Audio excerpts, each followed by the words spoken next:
Hello everyone, welcome back to the channel. Assessment year 25-26 की ITR file करते समय bank से कैश विड्रॉल यदि किया गया है तो उसे रिपोर्ट करना कंपलसरी है। अब दोस्तों, बैंक से जो भी कैश विड्रॉल किया जाता है उस पर टीडीएस डिडक्ट होता है सेक्शन 194N में। तो दोस्तों, बैंक हो, पोस्ट ऑफिस हो या कोऑपरेटिव बैंक हो, जहां से भी कैश विड्रॉल किया गया है उस पर टीडीएस डिडक्ट होता है सेक्शन 194N में। तो दोस्तों, ये टीडीएस को डिडक्ट करने की क्या थ्रेशोल्ड लिमिट है, ये डिपेंड करता है कि आपने आईटीआर कितनी फाइल की हुई है। यदि पिछले 3 असेसमेंट ईयर में आपने किसी एक असेसमेंट ईयर की भी आईटीआर फाइल कर दिए तो उस केस में 1 करोड़ रुपीस के ऊपर यदि कैश का विड्रॉल होता है तो 2% के रेट से बैंक, पोस्ट ऑफिस या कोऑपरेटिव बैंक टीडीएस डिडक्ट करेगा।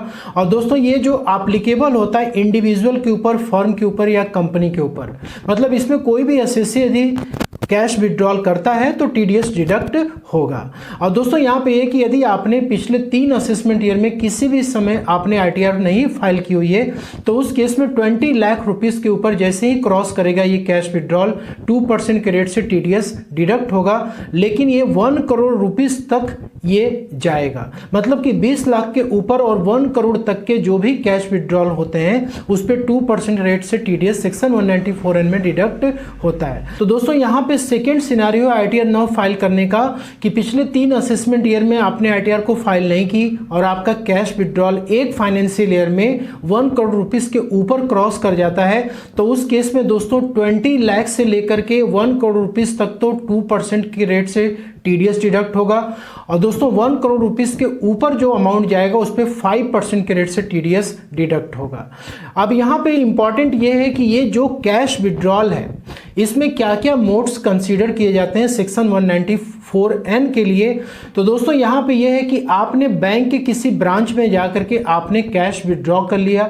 दूसरा हो सकता है कि एटीएम से आप विड्रॉ कर लिए, या फिर आपने कोई सेल्फ बेसिस पे चेक को काटा और जाके बैंक से पैसे विड्रॉ कर लिए, या कोई थर्ड पार्टी है उसको आपने चेक इशू कर दिया, उसने जाकर के पैसे विड्रॉ कर लिए, या फिर बैंक हो गया, या फिर दोस्तों पोस्ट ऑफिस हो, कोऑपरेटिव बैंक हो, यहाँ से भी विड्रॉल करेंगे तो भी काउंटिंग होगी। और दोस्तों, बियरर चेक ये भी इंपॉर्टेंट है। कई बार क्या होता है अकाउंट पे ही चेक इशू ना करके बियरर चेक लोग इशू करते हैं, जिसमें सेल्फ बेसिस पे भी हो सकता है या फिर थर्ड पार्टी बेसिस पे भी हो सकता है। तो दोस्तों, ये जितने भी मोड हैं पैसे को निकालने के लिए सेक्शन 194N के लिए इसको कैश विड्रॉल की कैटेगरी में रखा जाता है और यहाँ पे दोस्तों टीडीएस जो है डिडक्ट किया जाता है। अब ये जो कैश विड्रॉल है बैंक, पोस्ट ऑफिस या कोऑपरेटिव बैंक, ये दोस्तों पर बैंक या पोस्ट ऑफिस से लिमिट रखी गई है। पैन के अकॉर्डिंग इस लिमिट को काउंट नहीं किया जाता है। मतलब कि एसबीआई में भी अकाउंट है, एचडीएफसी है, आईसीआईसीआई बैंक में अकाउंट है, तो ये लिमिट सेपरेटली काउंट की जाती है। अब यहाँ पे दोस्तों ऐसा नहीं है कि आपने एसबीआई से 25 लाख निकाल लिया, एचडीएफसी से 25 लाख निकाल लिया, आईसीआईसीआई से निकाल लिया तो डेफिनेटली यहाँ पे टीडीएस तो डिडक्ट नहीं होगा। लेकिन ये हाई वैल्यू के ट्रांजेक्शन्स है तो दोस्तों इन एंटिटीज के द्वारा ये हाई वैल्यू के ट्रांजेक्शन्स एसएफटी के थ्रू रिपोर्ट किए जाएंगे आपके पैन के अगेंस्ट में। क्योंकि नॉर्मल जो रूल ये कहता है दोस्तों कि 10 लाख रुपीस के ऊपर यदि आपका एक फाइनेंशियल ईयर में सेविंग अकाउंट में पैसे आते हैं तो वो रिपोर्टेबल ट्रांजेक्शन्स होते हैं। तो टीडीएस तो यहाँ पे सेक्शन 194N में ये बैंक्स नहीं काटेंगे, लेकिन आपका ये ट्रांजेक्शन्स रिपोर्ट होगा तो आपको आईटीआर में इन पैसों का जस्टिफिकेशन देना पड़ेगा। ठीक है। अब दोस्तों, यहाँ पे टीडीएस को डिडक्ट करने की टाइमिंग क्या है कि जब भी ये बैंक या पोस्ट ऑफिस आपको पैसे देंगे, जैसे ही वो 20 लाख रुपीस के ऊपर क्रॉस करेगा टीडीएस से डिडक्ट कर लेंगे और आपके पैन नंबर पे डिपॉजिट कर देंगे। तो दोस्तों, जो अमाउंट आप विड्रॉ करते हो और जिस पे टीडीएस डिडक्ट होती है उसकी रिपोर्टिंग कहाँ पे आप देख सकते हो। तो दोस्तों 26AS से टीडीएस पता लग जाता है कि कितने अमाउंट पे टीडीएस कटा है। और दोस्तों AIS TIS में टोटल बैंक और पोस्ट ऑफिस से कैश विड्रॉल का अमाउंट यहाँ से पता लग जाता है। तो 26AS को हमने ओपन किया और यहाँ पर जो भी टीडीएस बैंक के कैश विड्रॉल पे डिडक्ट किए जाते हैं आपको यहाँ पे रिफ्लेक्ट कर जाते हैं। जैसे यहाँ पे आप देख सकते हो कि ये अमाउंट जो है कैश विड्रॉल में किया गया है और दूसरा अमाउंट दोस्तों यहाँ पे किया गया है। अब दोस्तों इन दोनों ही ट्रांजेक्शन को आपको देखना है तो इस प्लस वाले आइकन पे आप क्लिक करोगे। यहाँ पे आप देख सकते हो कि सेक्शन 194N ऐप जो कि टीडीएस ऑन कैश विड्रॉल का सेक्शन है, इसमें डिपॉजिट किया गया है। तो यहाँ पे दोस्तों डेफिनेटली ये अमाउंट आती है कि कितना आपने कैश विड्रॉ किया, और उसके बाद यहाँ पे आता है टीडीएस का अमाउंट। और ये जो अमाउंट आप देख रहे हो ये एक्सेस अमाउंट है, मतलब कि जैसे कि 20 लाख रुपीज़ के ऊपर यदि क्रॉस करेगा तो उस केस में जितना भी एक्सेस अमाउंट होगा वो विड्रॉल यहाँ पे दिखाएगा और उस पर टीडीएस आपका कटा हुआ आपको मिलेगा। और दोस्तों जो सेकेंड है, यहाँ पर भी आप देख सकते हो कि सेक्शन 194N ऐप में टीडीएस डिडक्ट किया गया है।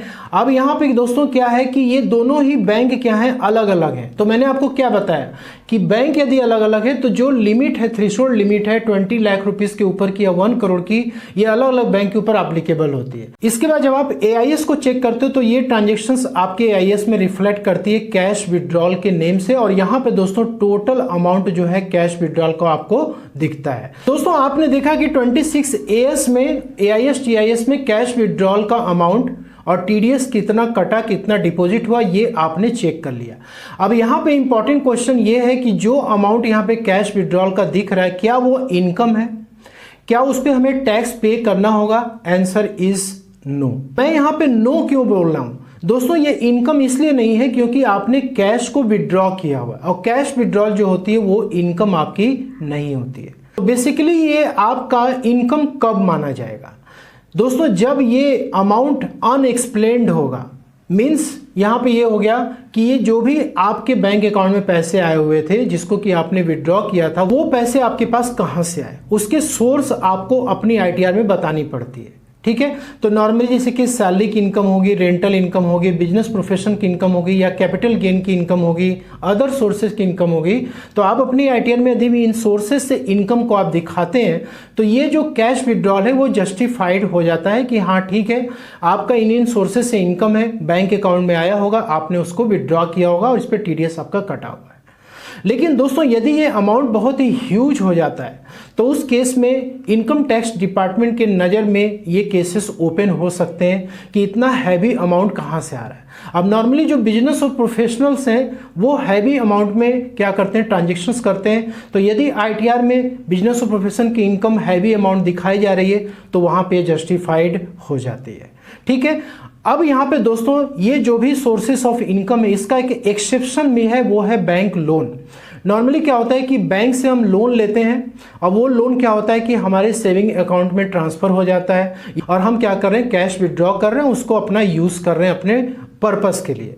तो दोस्तों ये जो बैंक से लोन हमने लिया और हमारे अकाउंट में क्रेडिट हुआ, फिर हम वहाँ से इसको विड्रॉ कर रहे हैं, तो बेसिकली ये बैंक लोन भी हमारा क्या है, इनकम नहीं है। तो क्या आईटीआर में हमें बैंक लोन दिखाना पड़ता है? दोस्तों आईटीआर में ऐसी कोई शेड्यूल नहीं जहाँ पर कि आपको बैंक लोन दिखाना पड़ता है। ठीक है, लेकिन हाँ फ्यूचर में यदि इस हैवी अमाउंट के लिए आपके पास कोई इंक्वायरी आती है तो आप बैंक से रिलेटेड जितने भी डॉक्यूमेंट्स आपके पास हैं वो आप प्रूफ के तौर पे दिखा सकते हो कि ये सोर्सेस था जहां से कि पैसा आया था और हमने विड्रॉ किया था। अब होता क्या है कि जो भी टीडीएस कटा है बैंक कैश विड्रॉल पे, इसका रिफंड क्लेम करने के लिए टैक्स पेयर क्या करते हैं, अपनी इनकम को बेसिक एग्जम्पशन लिमिट के नीचे दिखाते हैं, या फिर नील की आईटीआर फाइल करते हैं, या दोस्तों आईटीआर को फाइल ही नहीं करते।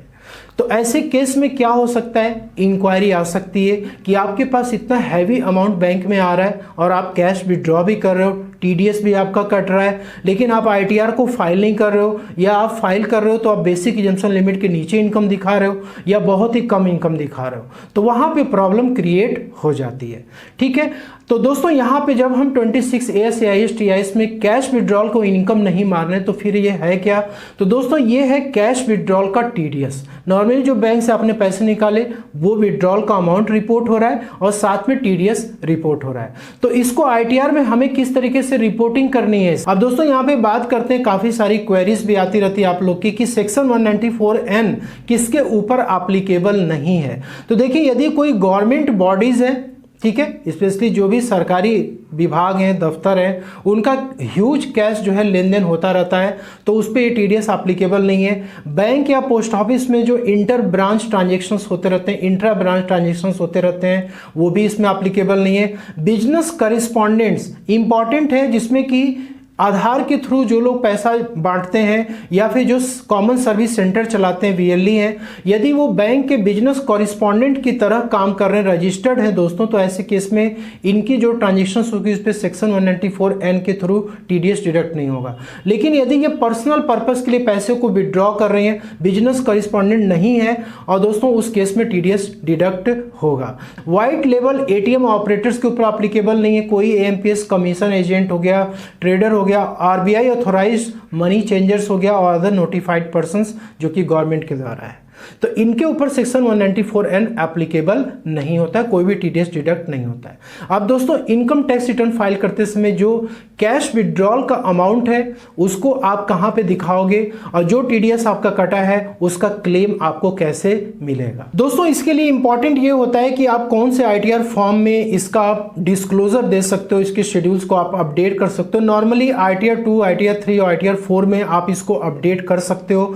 तो आपको आना है टैक्स पेड वाले सेक्शन में और यहाँ पे जो आपका शेड्यूल TDS 1 है सैलरी के लिए होता है, शेड्यूल TDS 2 जो होता है ये अदर देन सैलरी के लिए होता है, तो इस पर आपको क्लिक करना है और यहाँ पे जो भी आपके TDS डिडक्ट होते हैं सेक्शन 194N में वो दोस्तों प्री फिल्ड होकर के यहाँ पे आते हैं। यहाँ पे बस आपको एक काम करना है कि दोस्तों आपको इसको चेक करना है और यहाँ पे एडिट पे जाना है और आपको ये चीज़ देखना है कि इसकी सोर्सेस ऑलरेडी इसमें रिपोर्टेड है कि नहीं है। ठीक है, तो यहाँ पे देखिए फाइनेंशियल ईयर 24-25 के लिए TDS से डिडक्ट हुआ है, अमाउंट दोस्तों ये है। और क्या आप इस TDS को क्लेम करना चाहते हैं तो ऑफ कोर्स यहाँ पे क्लेम करना चाहोगे आप। यदि आपके केस में यहाँ पे 0 आ रहा है तो आप इस अमाउंट को यहाँ पे एंटर कर सकते हो। और दोस्तों यहाँ पे corresponding receipts and withdrawal offered, ये जो TDS है ये विड्रॉल पे है या रिसीट है। तो जनरली हमने बात किया था कि बैंक विड्रॉल पे है तो आपको विड्रॉल के केस में यहाँ पे रिपोर्टिंग करनी है।